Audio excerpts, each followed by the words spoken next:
I'm going to have the 155 team see you out. All right.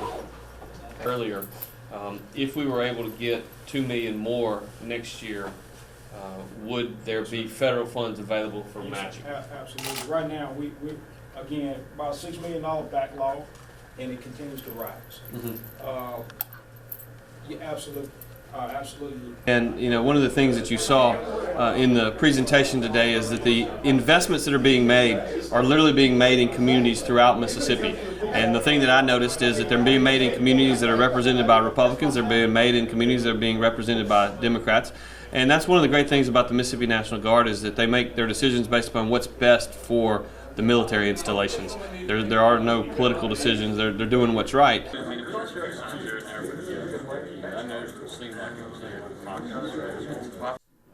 Equivalent levels. You've actually given us a little bit of a bump each year.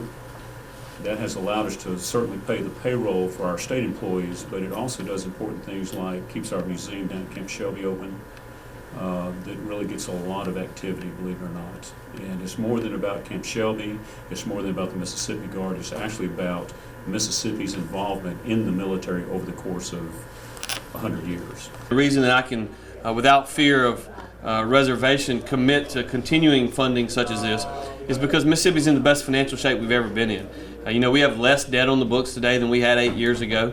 Mississippi has a rainy day fund that is full. When I came into the state treasurer's office in January of 2004, Mississippi had $13 million in our rainy day fund. Today, Mississippi has $554 million in our rainy day fund. Deal with that a little bit here and there too.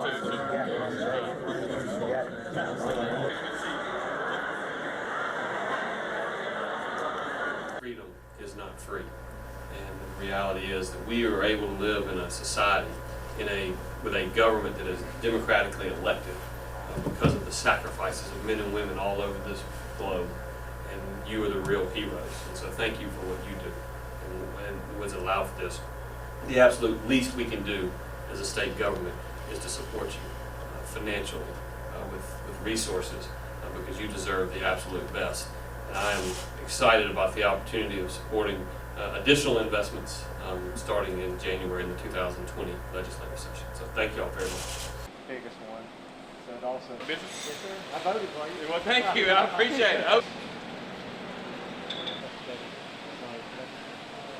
Jeremy, how you Hey, doing? Jeremy. What's up, man? How you doing? Fine, fine. Good to see you. Having a good day today? Yes, sir. So one of the things that I've been talking a lot about over the last few months is fiscal responsibility in the long run benefits everybody.